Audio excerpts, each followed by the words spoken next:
እንኳን ለ1500 አንደኛ የመውሊድ በዓል በሰላም አደረሳችሁ። አሁን የምንገኘው እንግዲህ የወንድም ካሊድ ፋውንዴሽን ሴንተር ነው።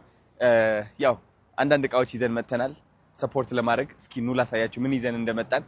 ኦኬ እንዴ ይሄማ ታወቀ ነው ግዴታ ነው። ደህና ናችሁ? እንዴት ናችሁ? እንኳን አደረሳችሁ። በኋላ ላይ ትዳሩ ማርማር የማይለው ለዛ ነው። መህር ስሰጥ አሪፍ ነገር ስጥ። የመህር አሰጣጣችን ላይ በጣም ችግር አለ። በጣም አቅም እያለው መህር 5000 ብር ነው ይላል። ይሄ ወአቱ ኒሳ ሰዱቃትህን ነህላ አይደለም፣ ስፓይደር የሆነ አሰጣጥ ነው። አሰላሙ አለይኩም ወራህመቱላሂ ወበረካቱ። ዲ ቻናላችን ቤተሰቦች እንዴት ናችሁልን? ዛሬ አዲስ ቪዲዮ መጥቻለሁ። ለዛሬ ይዤላችሁ የመጣሁት ቪዲዮ አነጋጋሪው አዶናይ ከካሊድ ጋር ተገናኝቷል። ሙስሊሞች ድጋፍ አድርጓል። እስከመጨረሻው ድረስ የምትከታተሉ ከሆነ የምታዩን የሚሆነው ሌሎች ምርጥና አስተማሪ ቪዲዮዎች አሉ። ታዲያ ቪዲዮ እንደተለመደ ሁላችሁም ላይክ በማድረግ እንድትጀምሩ ጋብዛለሁ። ይህ ቪዲዮ እንዲደርስ ደግሞ ሼር አድርጉ። ለዚህ ቻናል አዲስ ከሆናችሁ ሰብስክራይብ ማድረግ አይረሳ፣ የደወል ምልክቱን ይጫኑ። የፕሮግራማችን ስፖንሰር ኢማን ባህላዊ ሕክምና ነው። በኢማን ባህላዊ ሕክምና በዘርፉ ብቁ በሆኑ ባለሙያዎች አገልግሎቱን ማግኘት ይችላላችሁ። አድራሻ ቤተል አልመሻን ጀርባ ያገኟቸዋል። ወይንም ደግሞ ለበለጠ መረጃ እዚህ ጋር የምትመለከቱ ስልክ ቁጥር ይደውሉላቸው፣ ያናግሯቸው። ማስታወቂያውን ተከታትለን በቀጥታ ወደ ቪዲዮ። ከዘመናት ልምድ የተገኘ እውነተኛ ተፈጥሯዊ ፈውስ ይፈልጋሉ? እንግዲያውስ የብዙዎች ተስፋና እፎይታ ወደ ሆነው ቦታ እንኳን በደህና መጡ። ኢማን ባህላዊ ሕክምና ለበርካታ ዓመታት በትክክለኛ የባህል ሕክምና ዘዴ በርካቶች ከህመማቸው እንዲገላገሉ በማድረግ ረጅም ልምድ አካብተዋል። በተለይም ለሰራ ለዕለት ተዕለት ህይወቶ እንቅፋት ለሆነው የጨጓራ ህመም፣ የኩላሊትና የጀርባ ህመም፣ ለብዙዎች ጭንቅ የሆነው ለሚጥል በሽታ እንዲሁም ለተለያዩ ነርቭና የውስጥ ደዌ ህመሞች ፍጹም ተፈጥሯዊና ውጤታማ መፍትሄ ይሰጣል። በልምድና በታማኝነት የዳበረው ህክምናችን ህመሞን በጥቅል አስወግዶ ወደ ሙሉ ጤንነቱ ይመልሶታል። ዛሬውኑ መጥተው ይጎብኙን፣ ጤናውን ይመልሱ። አድራሻ አዲስ አበባ ቤተል። ለበለጠ መረጃ 0944 76 2000 ወይንም 0923 61 18 7። ኢማን ባህላዊ ሕክምና ለጤንነቱ አስተማማኝ ምርጫ። ኢብሊስ አንድ አቢድ ጋር ቀረበ ይላሉ። ሰላምታ ከተለዋወጡ በኋላ አቢዱ ያ አላህን አምላኪው ሰውዬ ኢብሊስን ጠየቀው፣ ቁርአን ቀርተሃል እንዴ ሲለው፣ ወከይፈ ላ ወሁወ ኪታቡላሂ ዐዘ ወጀል፣ እንዴት ትጠይቀኛለህ? የአላህ ቃል አይደለም እንዴ? እሱ ያልተቀራ ምን ይቀራል? እስቲ ከቀራኸው ቁርአን የተወሰነ አሰማኝ አለው አቢዱ። ኢብሊስም መቅራት ጀመረ። ቅድሚያ ከራሱ ነው ተዓውዝ ያደረገው። አዑዙ ቢላሂ ሚነ ሸይጣን ረጂም ያ አዩሃ አለዚነ አመኑ ላ ተቅረቡ ሰላህ። ፈተነፈሰ ቀሊለን፣ ትንሽ ትንፋሽ ወሰደና ቀጠለ። ፈወይሉን ሊልሙሰሊን። ዝም አለ። ይሄን ነው ወይ የቀራኸው አለው። አዎ የገራልኝ ይሄን ነው። ላ ዩከሊፉ ላሁ ነፍሰን ኢላ ውስዐሃ። ነፍስን እንግዲህ አላህ አቅሟን እንጂ አያስገድዳትም አለው። ምን አለው አቢዱ? አላህ ያጥፋህ አለው። ለቀራኸው የቁርአን አንቀጽ ማሟያ ነበረው፣ አንተ ግን አጓደልከውና ትርጉሙን አበላሸኸው አለው። የመጀመሪያው ሱረቱ ኒሳ ቁጥር 43 ያ አዩሃ አለዚነ አመኑ ላ ተቅረቡ ሰላህ፣ እናንተ ያመናችሁ ሰዎች ሆይ ሶላት ቦታ ላይ አትቅረቡ አትምጡ ይላል። ምን ልናደርግ ነው ታዲያ መስጊድ ምን መጣው? ተመልከቱ ሲቋረጥ የሚያስከትለው ማዕና። ግን በምን ሁኔታ ላይ ሆናችሁ?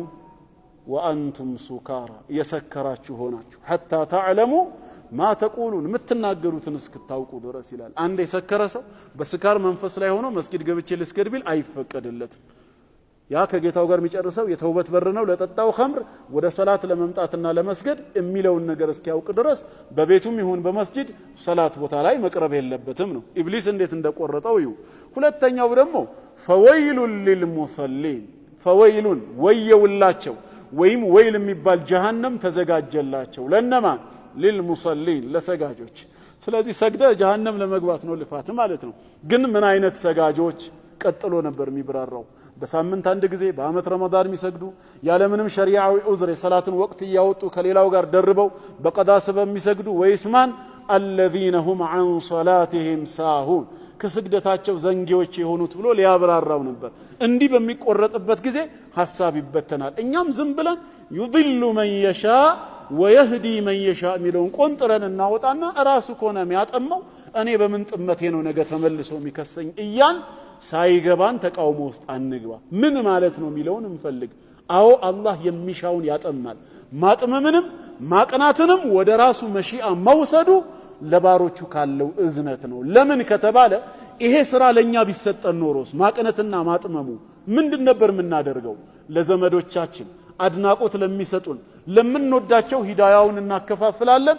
ዘመዶቻችን ላልሆኑ ለሚቃወሙን ለጠላቶቻችን በላሉን እንሰጥና በዚህ መልክ ነበር ምንሰራው። ፍትህ አንጠብቅም። እንግዲህ እንዲህ ነው ሸይጣን በህይወታችን ላይ በሚጫወትብን። እንደሰማችሁት ነው።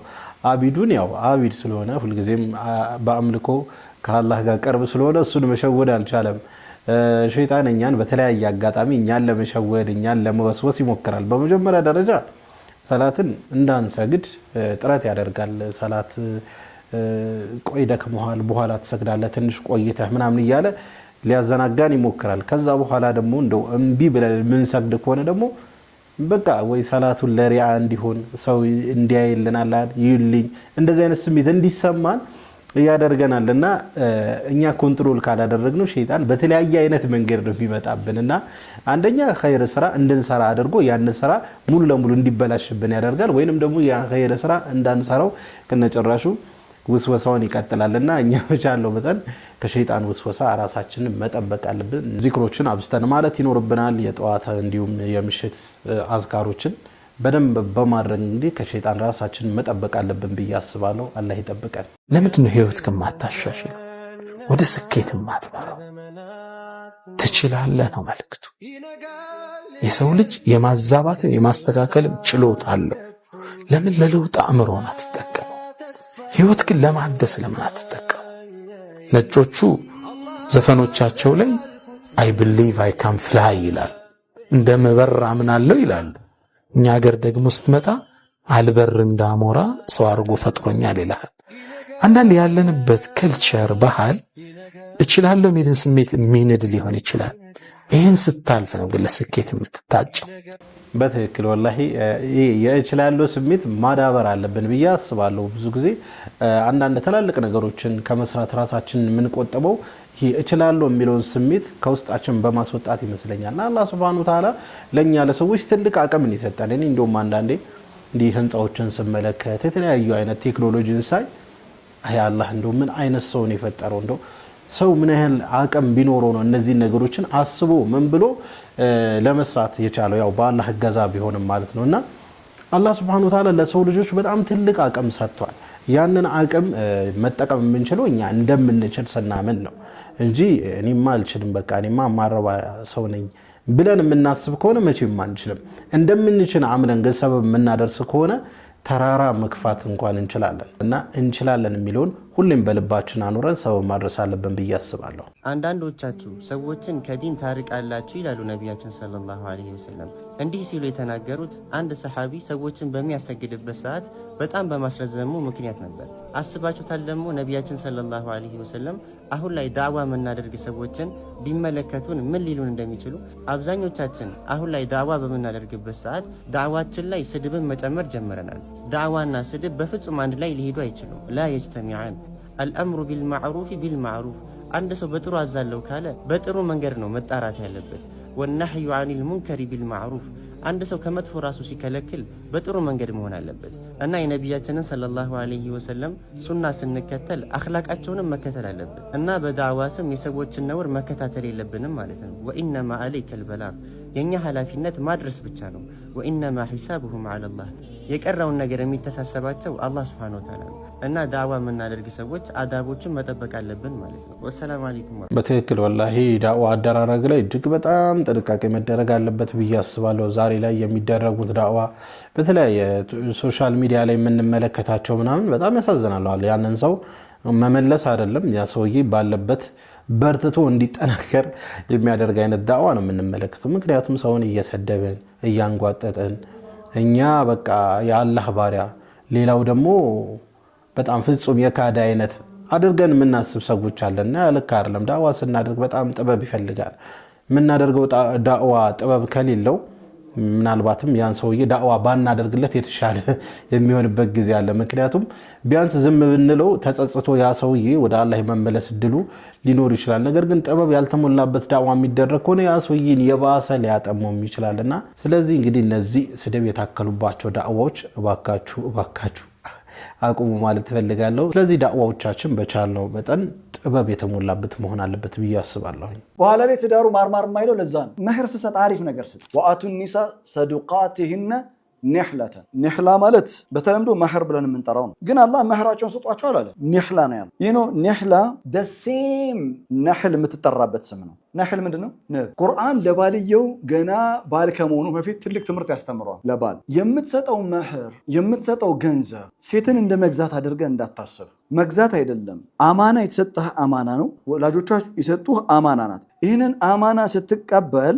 የመጀመሪያ መስጠትህ ላይ በመህር ውስጥ የሚታየው የመጀመሪያ መስጠትህ ላይ ዊሊንግነስን በፈቃደኝነት ልክ እንደ ንቧ ደክመ ያገኘውን ነገር ላይ ልትሰጣት እና ደግሞ ስትሰጣት በክብር ነው የምትሰጣት። ንብ በክብር ነው ማሯን የምትሰጠው፣ ራይት? በክብር ነው የምትሰጠው። ይህ ነው አይታ ከሆነ የመህር አሰጣጣችን ላይ በጣም ችግር አለ። በጣም አቅም እያለው መህር 5000 ብር ይላል። ይሄ ወአቱ ኒሳ ሰዱቃቲሂነ ኒህላ አይደለም፣ ስፓይደር የሆነ አሰጣጥ ነው። እንዲህ ያለ ነው፣ ስፓይደር ዌብ ነው እንጂ ንብን መሰረት ያደረገ አይደለም። በኋላ ላይ ትዳሩ ማርማር የማይለው ለዛ ነው። እንደ ሸረሪት ድር ቤት እንትን ይደብራል። በቃ መህር ስሰጥ አሪፍ ነገር ስጥ።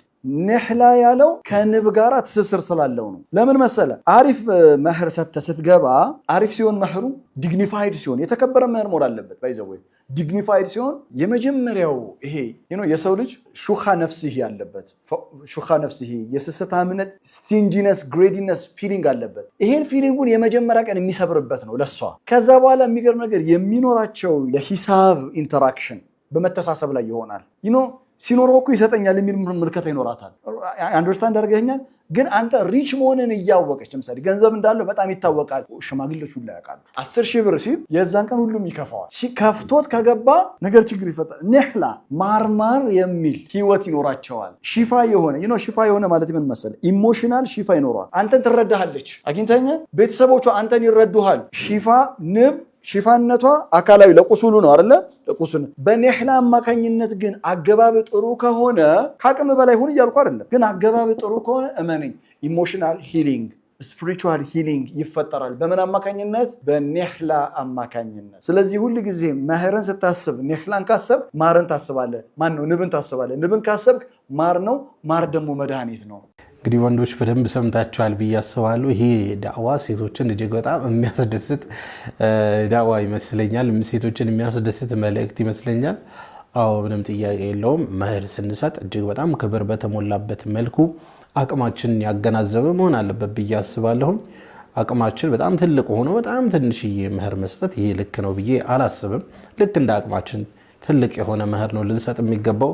እንደዛውም ደግሞ አቅማችን ደግሞ አነስ ያለ ከሆነ ደግሞ በቃ በጣም ከአቅማችን በላይ ተወጠረን ከፍ ያለ ነገር እንስጥ ማለት አይደለም። ዋናው የምንሰጠው መህር ባለቤታችን ይመጥናል ማለት እኮ አይደለም። ግን ሪስፔክት በተሞላበት መልኩ ነው ያንን ነገር መስጠት ያለብን። ክብር በተሞላበት መልኩ ነው ያንን መህር መስጠት ያለብን። ይህንን ነገር ማድረግ ያለብን ብዬ አስባለሁ። ካሁን በኋላ ላላገባችሁ ማለት ነው፣ ላላገባን መህር ስንሰጥ የተከበረ መህር ለመስጠት ጥረት እናድርግ። ከኛ ሁኔታ ጋር የሚሄድ ከፍ ያላለ ዝቅ ያላለ በእኛ ሁኔታ የሚሄድ መህር ልንሰጥ ይገባል ብዬ አስባለሁ። አሁንም ወስዳችሁ ወደ መጨረሻው ቪዲዮ ነው። ይህ ቪዲዮ እንግዲህ አዶናይ ከወንድም ካሊድ ጋር ተገናኝተዋል። እጅግ በጣም ደስ የሚል ጊዜዎች ከእስልምና እምነት ተከታዮች ጋር አሳልፈዋል። ቪዲዮን እንመልከትና ከዛ የራሳችን ሀሳብ አስተያየት እንሰጥበታለን። እንኳን ለ1501ኛ የመውሊድ በዓል በሰላም አደረሳችሁ። አሁን የምንገኘው እንግዲህ የወንድም ካሊድ ፋውንዴሽን ሴንተር ነው። ያው አንዳንድ እቃዎች ይዘን መተናል ሰፖርት ለማድረግ። እስኪ ኑ ላሳያችሁ ምን ይዘን እንደመጣን። ዛሬ የሚገርም ቀን ነው። አብዛኞቹ ሱቆች፣ የቢዝነስ ቦታዎች ተዘግተዋል። ስለዚህ ከሄዋን ስፓይስ ጋር አትገቢም እንደ ቪዲዮ አትገቢም ማርያምን ያው አለርጂክ ቲም ይዛጋሉ።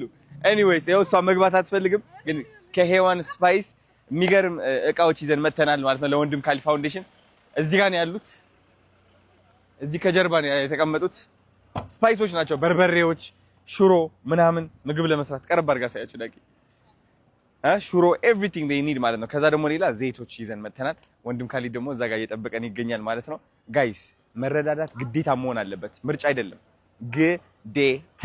እሺ ኑ ተከተሉኝ። የሚገርም የተባረከ ቀን ጧት እናሳልፍ። እስካሁን ምግብ ያልበላው ምንም ማለት ነው። ወንድም ካሊድ እንዴት ናችሁ? ሰላም ነው? እንዴት ነው? Yes, sir. My brother. Yes, the babies. Oh, yo. Hi. አረ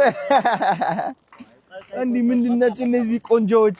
ሄሎ አሁን ለሚዙ ጊዜ ስጧል። Flower for me. Thank you. አመሰግናለሁ። አንድ አመት ድረስ ከእናቷ ጋር ኖርማሊ ያው እሷ ሳትወለድ በፊት ጀምሮ ብሔራዊ ቲያትር ጎዳና ላይ ነበሩ ናቸው። ማይ ጋድ የታባት በጣም ደስ ይላል። የነባ ቴንክ ዩ እንዴት እንደምታምሩ ደህና ናችሁ? ሰላም ናችሁ? እንዴት ናችሁልኝ? አለን። ኦኬ እንዴ ይሄማ የታወቀ ነው፣ ግዴታ ነው። ደህና ናችሁ? እንዴት ናችሁ? እንኳን አደረሳችሁ። ቴንክ ዩ እንኳን ለ1501 የነብዩ መሐመድ መውሊድ በዓል በሰላም አደረሳችሁ።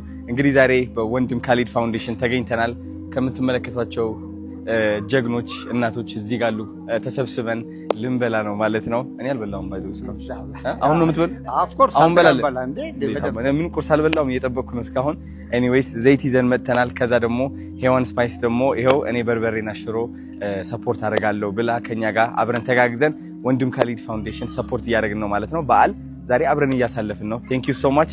እንግባ ወደ ውስጥ ሌትስ ጎ። እንግዲህ እንደተመለከታችሁት ነው አዶናይ ካሊድ ፋውንዴሽን በመገኘት እገዛ አድርጓል። ከሙስሊሞችም ጋር አሪፍ የሆነ ጊዜ አሳልፏል። እርግጥ ነው በካሊድ ፋውንዴሽን ሙስሊሞች ብቻ አይደለም እገዛ የሚደረግላቸው፣ የሌላ እምነት ተከታዮችም እንደዚሁ እገዛ ይደረግላቸዋል። አዶናይ ግን የሄደበት ፐርፐዝ ከሙስሊሞች ጎን ለመቆም ነበር። እንደተመለከታችሁት አማይማም ለብሶ እነሱን ለመምሰል ሞክሮ ነበረ። እንደዚህ አይነት ነገሮች የሚበረታቱ ነገሮች ናቸው። ከወገን ጎን መቆም፣ የተቸገሩትን ማገዝ እጅግ በጣም ጠቃሚ ነው ብዬ አስባለሁ። አንደኛ የሚጠቅመው ለራስ ነው። ከዛ ባሻገር ደግሞ እንደዚህ አይነት ተጽዕኖ ፈጣሪ ሆኖ ሰፖርት ማድረግ ማገዙ ጥሩ ነው። ሌላውንም ባለሀብት ያነቃቃል ብዬ አስባለሁኝ። አዶናይ እጅግ በጣም ብዙ ተመልካች ያለው ሰው ነው። ካሊድ ፋውንዴሽንን ሰፖርት እንደሚያደርጉ ተስፋ አደርጋለሁ። ሌሎችም ተጽዕኖ ፈጣሪዎች እንደዚህ አይነት ቦታ በመገኘት የራሳችሁን አሻራ ብታሳርፉ እጅግ በጣም ጥሩ ነው ብዬ አስባለሁ። በዚህ አጋጣሚ አዶናይ ከበርልኝ ማለት ፈልጋለሁኝ።